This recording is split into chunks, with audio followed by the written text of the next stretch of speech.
I don't really remember falling asleep, but I do remember what happened next. And that was a female Sasquatch came through my tent.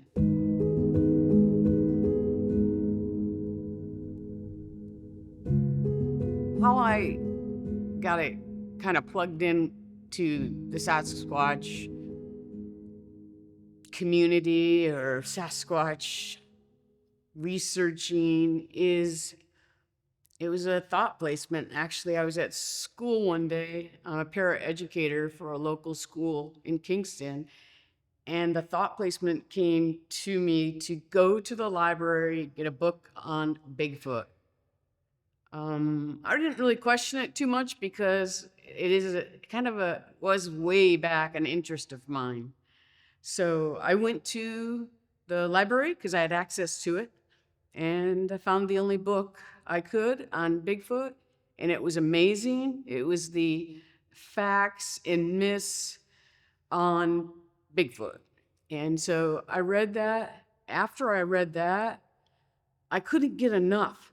So I was ordering books on Amazon. I was contacting authors. I was diving in pretty deep. And I think I've read over 200 books, honestly.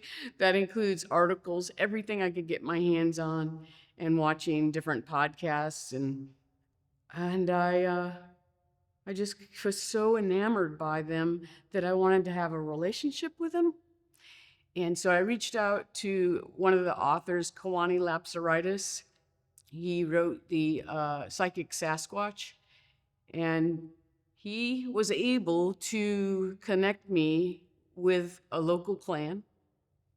And he had told me how to talk to them when you would go out into the woods. He shared with me what I need to say in my mind. I can say it out loud or I can say it in my mind, but either way they would hear me. And that pick a nice location and sit there for a couple hours. Bring a book, drawings, whatever you want to do. But be peaceful, be respectful, and most importantly, be loving. So that's how it all started for me, was entering the woods alone. And it's pretty vulnerable, deep in the woods, all alone. I didn't know that they were actually there until I started listening and talking to other people, and then I realized, oh, they were there with me. They were actually there with me. And they knew I wasn't quite ready because even though I had love in my heart, I was fearful. I still was fearful. So it took me a long time, and I still have not had, well, actually I had a face-to-face that I'll share too with you, but that's really how it all went down and how I got connected in the Sasquatch people. At first, when it happened, I thought it was my thought. But as I thought about it, I said, I didn't have that thought. I'm at school. I'm with the students. I'm not thinking about Bigfoot. And that was the word that was used. And I thought, okay, we'll go. Because I had, like I said, I had the freedom to go to the library. So that's what I did.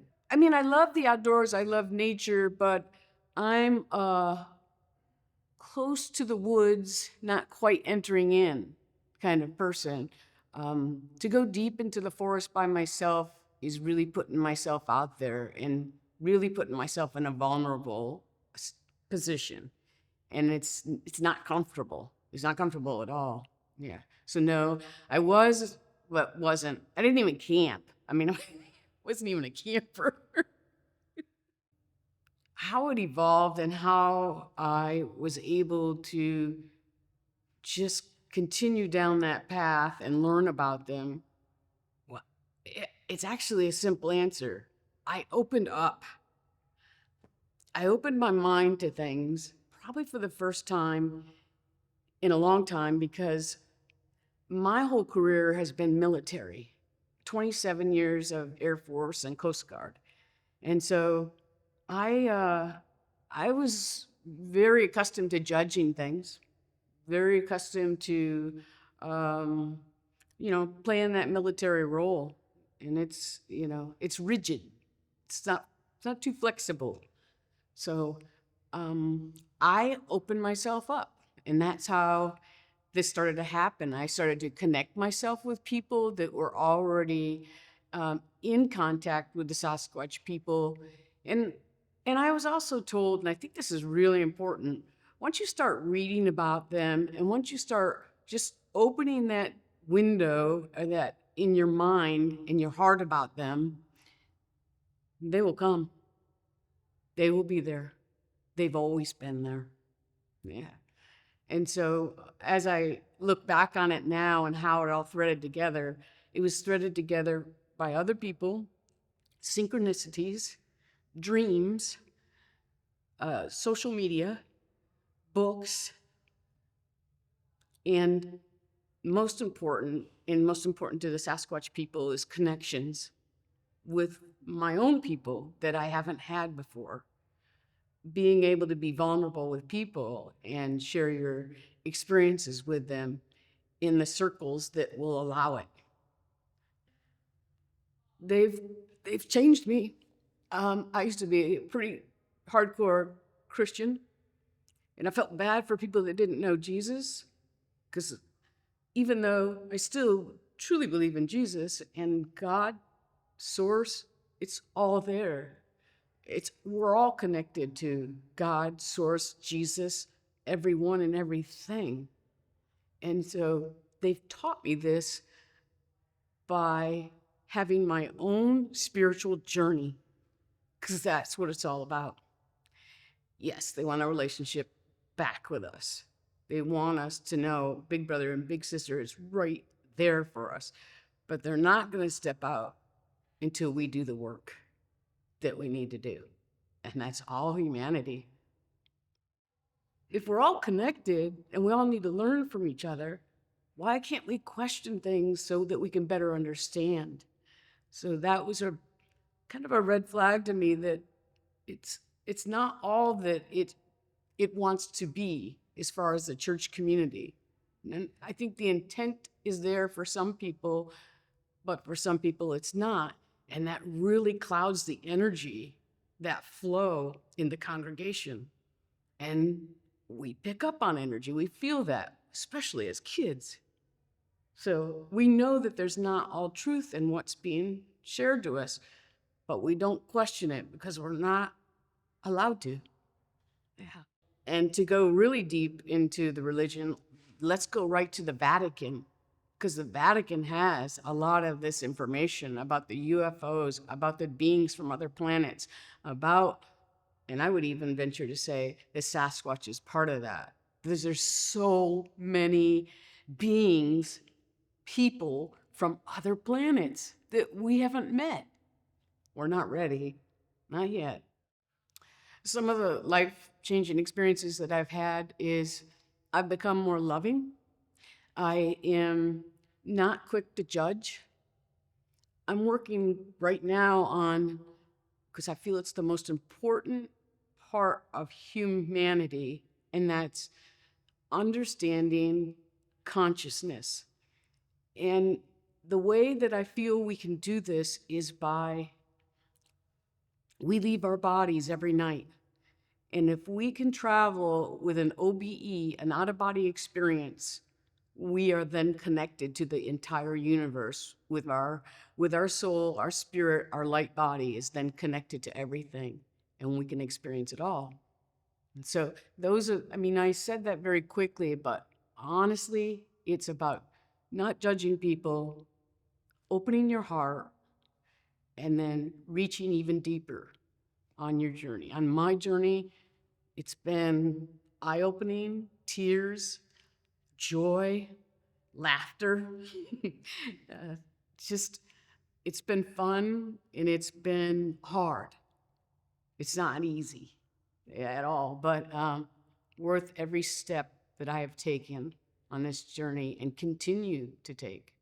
I'm just amazed. I'm just amazed at how much more life is fun, exciting, and not worrying about this 3D world. Like, just don't worry about everything that is being broadcasted out to you. Live your best life, right? Live your best life and live in the flow. The thing is, you can't change people. You can share and plant a seed with them and share your experiences if they're open to it. Even if they're not open to it, just sharing with them plants that seed to allow them to grow. I just mentioned this morning. It's one of my favorite go-to quotes, and it's, when the student is ready, the teacher will come. And we're all teachers. Sometimes we're the student. Yeah. And we have to be ready to teach. We have to be ready to learn and to listen with our heart, without judgment. I'd like to share with you the real reason I came in here, one of my experiences that I had. And 2 years ago, I had really bad hip pain because I have arthritis in my left hip and my right hip, and it needed to be replaced. I went out to a friend's place, her cabin, Barb, and she invited me, and I knew that she had some activity, and I really wanted to spend time with Barb and just see if I could form a relationship with the Sasquatch people around there. And we went up and down the mountain 3 times. On the last time, I was in so much pain that as I was walking, I realized I'm vibrating. So I stopped to feel that vibration come up through my feet, into all the way through my body to the top of my head. And I said, Barb, I'm stopping, I'm vibrating, and it feels so good. And she said, I am too. And so we finished our hike, went back, hung out around the campfire, laughed, had a great time. She described to me one of the female Sasquatch and what she has done for her. And I just was like, this is amazing. I had asked on the walk for a healing to help me with the pain. I took 2 Advil. It was midnight. It was about 11 o'clock. And I went to the tent, and Barb went to her tent. And Barb read for a little bit because the light was still on. I don't sleep very well with the light on. So her light went out probably around midnight. And I don't really remember falling asleep, but I do remember what happened next. And that was a female Sasquatch came through my tent. So the tent is set up in a way where it was facing toward the river. And back of my tent is where she came through. That's where my cot was. And she came through right where my hips were. And she took her hands and she wrapped it around my hip. And I felt so much love that there was no pain, but it was so much that I said to her, I said, it's too much. Can I give you some? And she was like a mama, now, and she's still holding me. And in that moment, I see another arm come around. Me too. And then it blew my mind because there's a baby learning how to heal. She gave me so much love. He gave me so much love too. And when I woke up in the morning, because I went right back to sleep, when I woke up in the morning, I remembered everything. And Barb said to me, hey, I heard them walk over to you last night. And I said, yes, can I grab a cup of coffee and talk to you? And I shared this experience with her. And we just cried and laughed because it was beautiful. It was so beautiful. And so, I think about all the love they have to offer us. I know there's people that deal with them in different ways, and it's a little bit harsher. I think it's so important to remember that unconditional love for a human is almost intolerable. It consumes you. It consumes you in a very beautiful way. It changes you. When they say the cliche of love is the answer, it's really true. We don't feel pain when we feel love. She did that for me. So the connection with the Orbs and the Sasquatch people really came from my readings and connecting that way. I connected with Matthew Johnson. Matthew Johnson has his own camp. But most importantly is that he wrote in his book that he has seen the Sasquatch energy in orbs. He's seen them. And I thought, I resonated with that very deeply. I don't know why, I just did. And I was fascinated by it.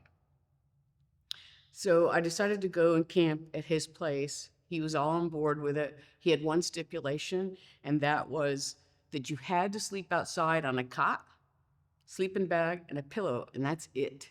You had to be pretty vulnerable. So I felt like the non-camper needed to practice. So I set up a cot, set up my sleeping bag right near the wood line, and I thought, I'm going to take a picture of this because I really want him to know that I'm really putting the effort in to put myself out there.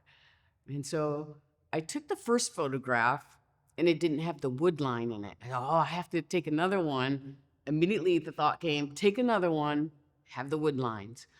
Well, it was that photograph that changed everything for me, because what happened was an orb came into the photo so quickly. I was in the live mode on my iPad. It came in so quickly that I didn't see it until I picked up the picture to send to Matthew Johnson to let him know I'm preparing for this camping outing. Well, once I went back and checked my emails and saw the photograph again and swiped it, it went into the live mode, and I saw this orb object intentionally coming right into the photograph and had a face of a Sasquatch. That started everything. I never stopped taking photographs of orbs, and it's all started in 2022, August of 2022. Yes.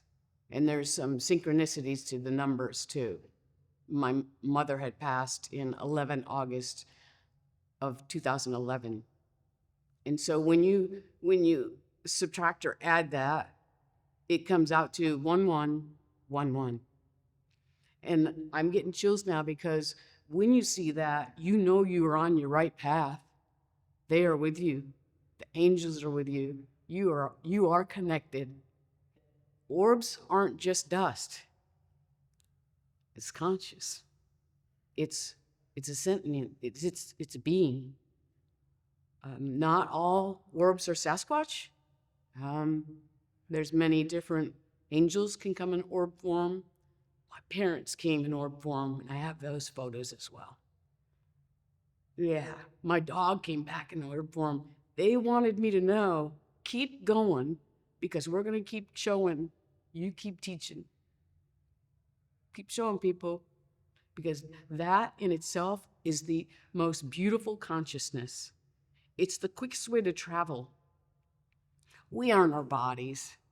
We're our spirit. We're our soul. Light, energy, frequency, vibration. And Tesla said it best. Now, if you want to understand the secrets of the universe, that's the way. And the orbs are pure energy, consciousness, beautiful frequencies, colors. It's just, they take my breath away. I feel very blessed to be able to photograph them. Yep. Yeah. It's not all serious. I have a lot of fun with them. I laugh. I play music. I talk with them. I invite them in. You'll see photographs of me with the orbs, you know. Um, but I do have a good time. But it's serious in the sense that what a blessing. How blessed am I to have this life? I was like, I can't keep these all on my iPad. I have to share these with the world. And so Tom Cantrell helped me put the book together, and now I have a book on Amazon, Orbs, The Energy of Life. Going to Egypt, it was on my bucket list, and I did it for my 60th birthday. My brothers wanted to go along. It was going to be a pilgrimage just for me, but I got a bigger brother. I got a younger brother. It was on his bucket list, and I had a sister cousin that wanted to go too. So we all went, and everything was synchronicity. The minute we landed, everything was smooth. We had our guide pick us up. Our guide took care of the visa. We walked through. We got in our own van. The energy, as soon as you get there, is so high. You don't need to really sleep. I didn't need to sleep. I had so much energy. And it was as though you're being carried through the whole experience. And we were there for 9 days. And our first stop was at the Giza Plateau. We were at the Marriott, and it looks across it's called the Manna House. And the Manna House was used 100 years ago for hunting. They used to have animals there, and they would hunt from there.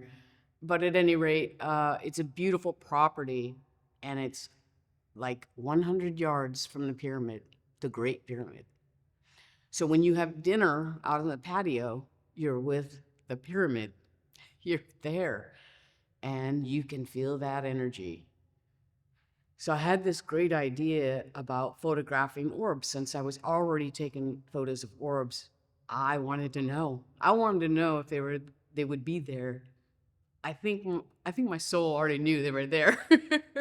I was taking photographs, 3 o'clock in the morning, beautiful orbs over the Great Pyramid. Huge. The energy there is phenomenal, and you can see it in those photographs. It was really hot season that we went, 105, 106. I got heat stroke, so I had to really take it easy, but I did make it up the Great Pyramid. I was able to go inside and experience that.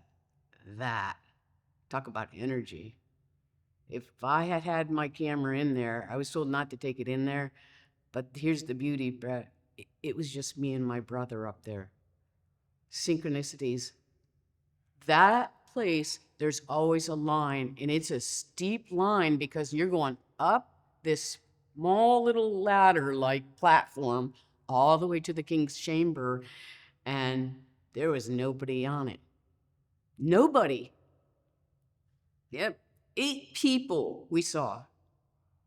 We zipped right up, and the gentleman inside, my brother had his phone. He said, "I will take your picture." Please. Well, yeah.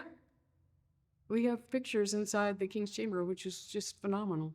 I feel like there's many souls that have been to Egypt before, and that's why so many people have this longing or wanting or bucket list to get there, because they miss it. They've been there before. Yeah.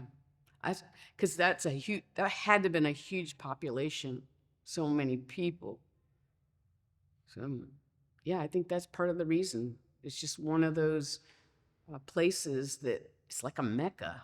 Everyone feels like they need to be there. I think it's Egypt calling you.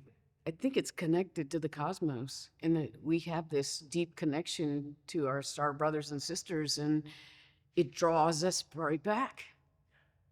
The only thing that I'd like to share with others is that just open your heart, just open your mind, and don't judge. Live in the flow. We see things happening all around us in this world that certainly upset us at times. it's not our place to get upset. It's our place to do our best so that we can continue to connect with each other in this community with love. Love is the answer.